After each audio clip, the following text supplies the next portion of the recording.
ناظرین،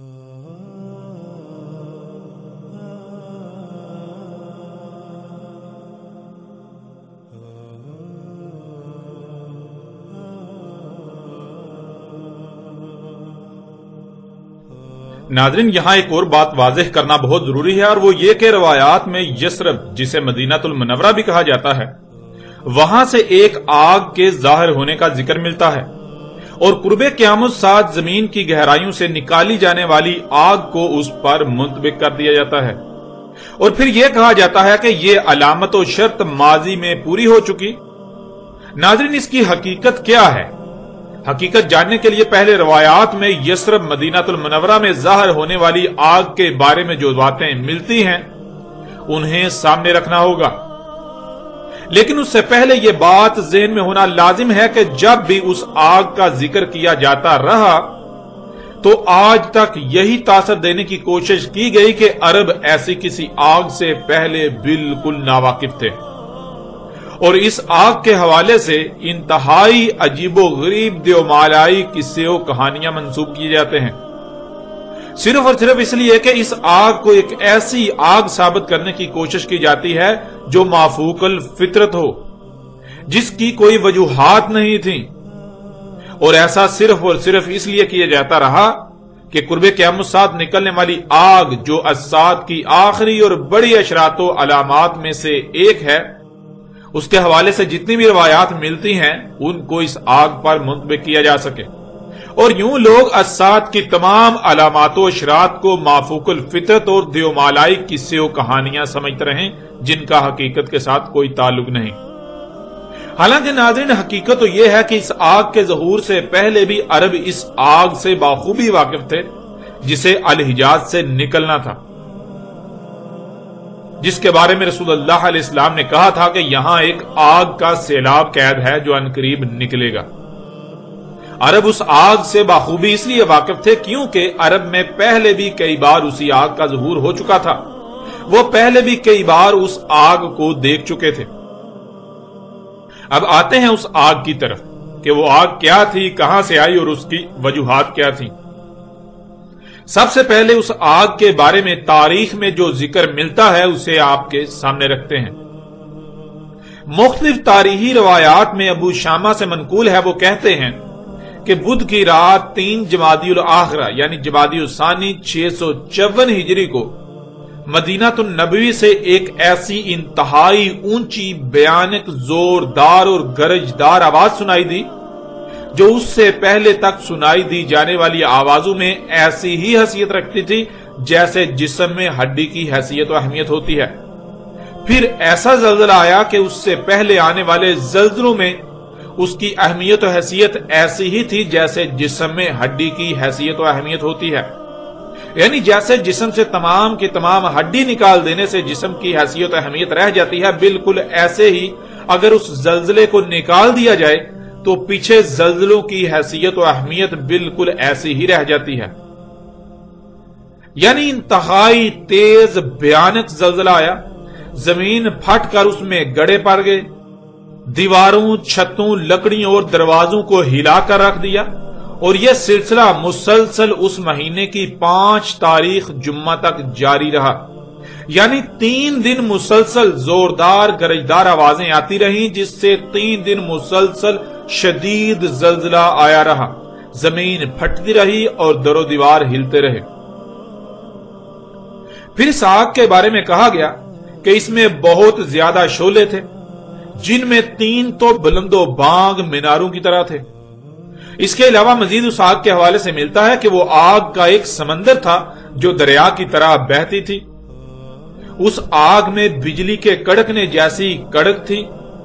وہ آگ پہاڑوں اور پتھروں کو کھا جاتی تھی، یعنی پہاڑوں اور پتھروں وغیرہ کو، جو پہاڑ اور پتھر وغیرہ اس کی زد میں آتے یا تو وہ آگ کے نیچے دب جاتے یا پھر وہ پگھل کر وہی آگ بن جاتے، وہ آگ انہیں پگھلا دیتی۔ وہ آگ کا دریا بہتا بہتا مدینہ کی مشرقی جانب آ گیا، جس سے عراق کی طرف آنے جانے والے رستے بند ہو گئے، یعنی وہ رستے اس آگ کے دریا کی لپیٹ میں آ گئے۔ پھر اس طرح کچھ تاریخی آثار میں یوں مذکور ہے کہ سنائی دی جانے والی آواز بالکل ایسی ہی آواز تھی جیسے زوردار بادل گرجتے ہیں، پھر شدید زلزلہ آیا جو 3 دن تک مسلسل جاری رہا، یعنی وقفے وقفے سے آوازیں سنائی دیتی رہیں گرجدار، اور وقفے وقفے سے 3 دن تک مسلسل زلزلہ آتا رہا۔ زمین پھٹی اور اس میں سے آگ کا بہتا ہوا سمندر نمودار ہوا، جو بہتا ہوا مدینے کی حدود تک آ پہنچا۔ مدینہ کی حدود پر ایک بہت بڑا پتھر یعنی پہاڑی تھی، اس آگ نے اس پتھر یعنی اس پہاڑی کی اس سمت کو جلا کر کوئلے کی طرح کالا کر دیا جو مدینے کی متضاد سمت تھی، اور اس کا جو رخ مدینے کی طرف تھا اسے کچھ بھی نہ ہوا اور وہ آگ وہیں ٹھنڈی پڑ گئی۔ ناظرین، تاریخی آثار میں، روایات میں اس آگ کی ہولناکی کا اندازہ یوں لگایا جا سکتا ہے کہ مدینہ میں ہر کوئی تھر تھر کانپ رہا تھا، ہر کوئی یہی سمجھ رہا تھا کہ جیسے اسات قائم ہونے والی ہے اور اب کوئی بھی نہیں بچے گا۔ تمام کے تمام اہل مدینہ محمد رسول اللہ علیہ السلام کی قبر کے گرد جمع ہو کر گڑ گڑاتے رہے، ہر کوئی چیخو پکار کر رہا تھا، ہر کوئی توبہ کر رہا تھا۔ ایسا منظر تھا کہ ہر کوئی بلند آواز میں اپنے ہر گناہ، اپنے ہر جرم کا اعتراف کر رہا تھا اور آئندہ اللہ کا خالص غلام بننے کا عہد کر رہا تھا۔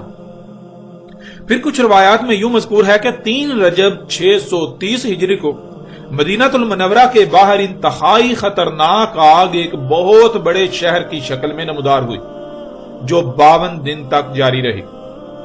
یہ آگ پتھروں تک کو جلا دیتی تھی۔ یہ آگ چلتے چلتے مدینہ المنورہ کی حدود تک پہنچ آئی اور بالآخر ٹھنڈی ہو گئی۔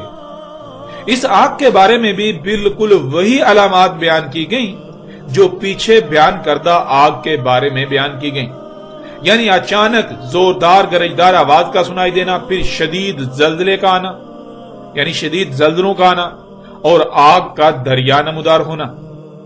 پھر کچھ روایات میں یہ بات بھی ملتی ہے کہ مدینہ المنورہ سے باہر پہاڑی گھاٹیوں میں اچانک ایک آگ نمودار ہوئی جس سے 3 دن مدینہ مسلسل زلزلے سے لرزتا رہا۔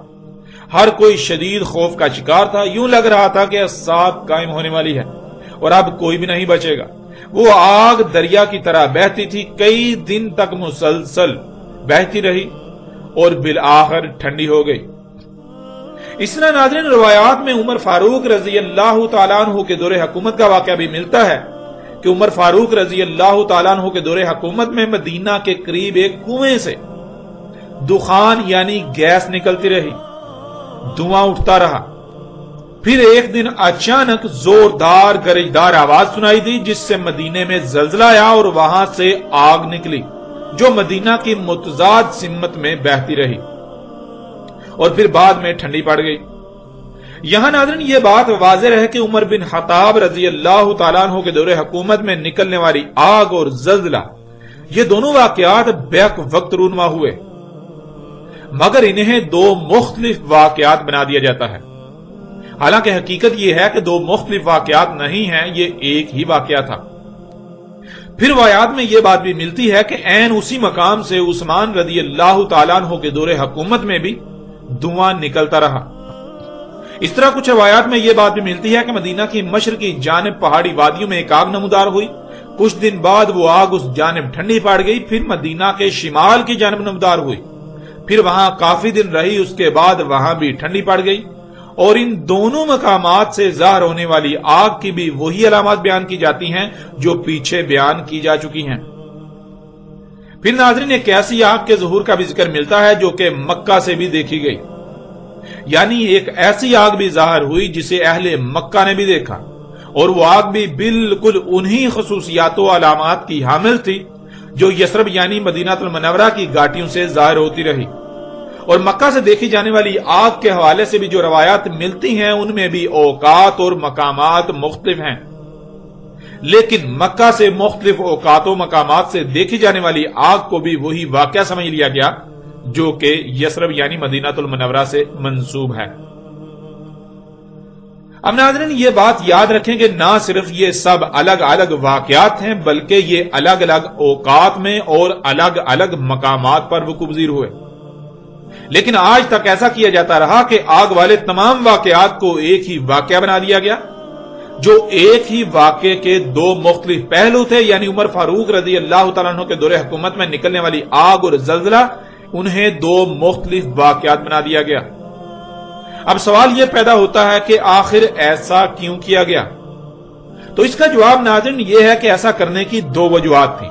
ان میں پہلی وجہ یہ تھی کہ محمد رسول اللہ علیہ السلام نے کہا تھا کہ الساعۃ کی آخری 10 علامات و اشراط میں سے ایک آگ ہے، جس کا ذکر بہت ہی تفصیل کے ساتھ گزشتہ ایک ساتھ میں گزر چکا۔ تو ناظرین شروع سے ہی ایسا ہوتا ہوا چلا آ رہا ہے کہ جب بھی دنیا میں کوئی اہم واقعہ وقوع پذیر ہوتا ہے تو مختلف شخصیات اس واقعہ پر روایات کو منطبق کرتی ہیں۔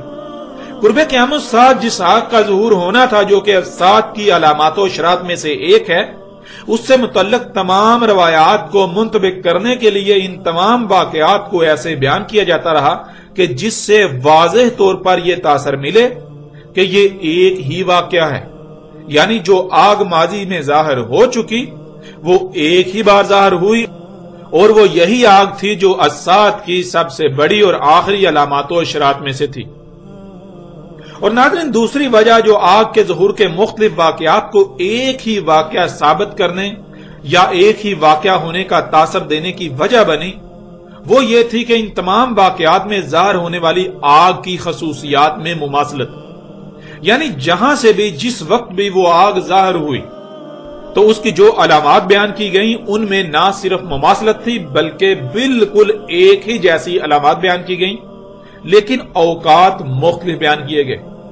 یوں مفسرین اور دانشور حضرات نے یہ سمجھا کہ آگ ایک ہی ہے، ایک ہی واقعہ ہے، ایک ہی آگ کا ذکر کیا جا رہا ہے، اور مختلف اوقات کا ذکر یا تو مورخین کی غلطی ہے یا پھر مختلف راویوں کے ہونے کی وجہ سے اوقات میں رد و بدل ہو گئی۔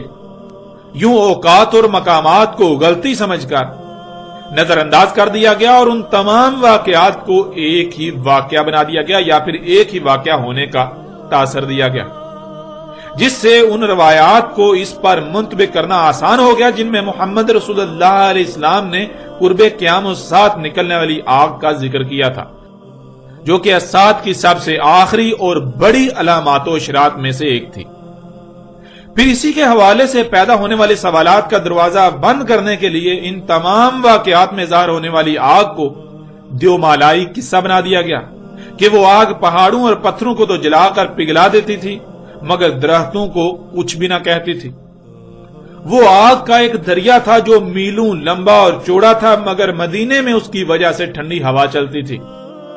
یعنی ناظرین ہر سچ کے ساتھ ایک جھوٹ بھی ملا دیا گیا، اور ایسا اس لیے کیا گیا کہ اگر کسی کے ذہن میں اس آگ کے متعلق کوئی سوال پیدا ہو، مثلا اگر ایک ایسی ظاہر ہوتی ہے جو پہاڑوں اور پتھروں کو جلا دیتی ہے، انہیں پگھلا دیتی ہے، جو میلوں لمبی اور چوڑی ہے، ایسے بہتی ہے جیسے دریا بہتا ہے، سمندر کی مانند ہے، تو آخر وہ اتنی غیر معمولی آگ کہاں سے گئی؟ اس کی وجوہات کیا تھیں؟ یوں ایسے تمام سوالات کا دروازہ بند کرنے کے لیے ہر سچ کے ساتھ ایک جھوٹ ملا کر اسے دیومالائی کہانی بنا دیا گیا تاکہ کسی کے ذہن میں کوئی سوال پیدا ہی نہ ہو۔ ماننے والے آنکھیں بند کر کے اسے سچ مان لیں اور جو غور و فکر کرنے والے ہیں ظاہر ہے وہ تو سوالات اٹھائیں گے اور پھر ان سوالات کا جواب تو ہوگا ہی نہیں۔ یوں اسے دیومالائی قصہ بنانے سے یہ ہوگا کہ تحقیقی ذہن جو غور و فکر کرنے والے لوگ ہیں وہ اس پر توجہ دینے کی بجائے اسے دیومالائی قصہ سمجھ کر نظر انداز کر دیں گے، یوں اس پر کسی قسم کا کوئی سوال نہیں اٹھے گا۔ اب آتے ہیں ناظرین حقیقت کی طرف کہ آیا حقیقت کیا ہے۔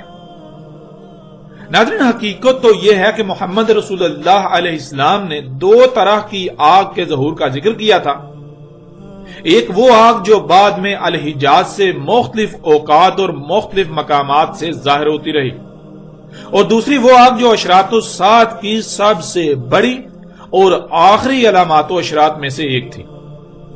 محمد رسول اللہ علیہ السلام نے جب بھی الحجاز سے آگ کے نکلنے کا ذکر کیا تو ایسے الفاظ استعمال کیے جو دونوں طرح کی آگ اور اوقات کا احاطہ کرتے ہیں، لیکن اس کے برعکس الحجاز کے علاوہ باقی خطوں سے نکلنے والی آگ کو بالکل مختلف اور منفرد انداز میں بیان کیا کہ جس سے کسی کو بھی کوئی شک و شبہ نہ رہے کہ یہ اس آگ کا ذکر کیا جا رہا ہے جو نہ صرف علامات و اشراط میں سے ایک ہے بلکہ وہ زمانے کے آخر میں جا کر ظہور پذیر ہوگی۔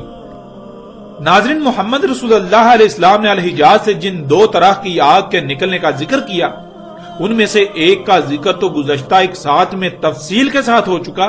اب آتے ہیں سرزمین حجاز سے دوسری طرح کی آگ کے ظاہر ہونے کی حقیقت کی طرف۔ ایک ایسی آگ جو نہ صرف یثرب سے مختلف اوقات میں اور مختلف مقامات سے ظاہر ہوتی رہی، بلکہ جو مکہ کی طرف مختلف مقامات و اوقات میں بھی ظاہر ہوتی رہی، جسے مکہ سے بھی دیکھا گیا یا جسے اہل مکہ نے بھی دیکھا۔ تو ناظرین، یہ بات ذہن میں ہونا بہت لازم ہے کہ اگر مدینہ سے ایک آگ ظاہر ہوتی ہے، جو علامات اس کی بیان کی گئی ان کے مطابق عین اسی کا آگ کو مکہ سے دیکھا جانا بالکل ناممکن ہے۔ بلکہ حقیقت تو یہ ہے کہ جیسے یثرب کے آس پاس مختلف اوقات و مقامات میں آگ نمودار ہوتی رہی، جو یثرب سے دیکھی جاتی رہی، بالکل ایسے ہی بالکل ویسی ہی آگ مکہ کے آس پاس بھی نمودار ہوتی رہی، جسے مکہ سے بھی دیکھا جاتا رہا۔ وہ آگ جو جب جہاں جہاں نمودار ہوئی وہاں وہاں زلزلے بھی آئے، جیسا کہ یثرب کے قریب ظاہر ہوئی تو یثرب میں بھی زلزلے آتے رہے۔ جب وہی آگ عمر فاروق رضی اللہ تعالیٰ عنہ کے دور حکومت میں نمودار ہوئی تو تب بھی زلزلہ آیا۔ ناظرین، وہ آگ کیا تھی؟ وہ آگ کیا ہے؟ حقیقت تو یہ ہے کہ وہ آگ سرزمین حجاز میں یثرب و مکہ کے آس پاس مختلف اوقات اور مقامات پر پھٹنے والے لاوے یعنی آتش فشاں تھے، اور وہ آگ کا دریا ان آتش فشاؤں سے نکل کر بہنے والا لاوا تھا۔ انہی آتش فشاؤں کے پھٹنے سے زلزلے آتے رہے۔ آپ سکرین پر تصاویر دیکھ کر چونک جائیں گے کہ جیسے جیسے روایات میں آگ کے نمودار ہونے کا ذکر ملتا ہے، بالکل عین اسی طرح کی آگ نمودار ہوتی رہی۔ اس وقت سکرین پر جو تصاویر آپ کو نظر آ رہی ہیں، یہ اس لاوے یعنی اس آتش فشاں کی ہیں جو عمر فاروق رضی اللہ تعالیٰ عنہ کے دور حکومت میں پھٹا اور اس کی وجہ سے پھر زلزلہ آیا۔ تاریخ میں بالکل واضح یہ بات موجود ہے کہ عمر فاروق رضی اللہ تعالیٰ عنہ کے دور حکومت میں ایک کنویں سے گیس یعنی دھواں نکلتا رہا، گیس نکلتی رہی، پھر وہاں سے آگ نمودار ہوئی، اور پھر اس آگ کی خصوصیات اور پھر اس کی وجہ سے زلزلے کا آنا، یہ بات بھی حقیقت کو ہر لحاظ سے واضح کر دیتی ہے۔ ناظرین، جب لاوا یعنی آتش فشاں پھٹتا ہے تو اس کے پھٹنے سے اس کے ارد گرد خطے میں آتش فشاں کی شدیدیت کے لحاظ سے زلزلہ پیدا ہوتا ہے، اور بالکل یہی عمر فاروق رضی اللہ تعالیٰ عنہ کے دور حکومت میں بھی ہوا۔ وہ کنواں جس میں اس وقت آگ نمودار ہوئی تھی اور وہ آگ مدینہ کی بجائے اس کی مخالف سمت میں بہ رہی تھی، اسے آج آپ اپنی آنکھوں سے دیکھ رہے ہیں۔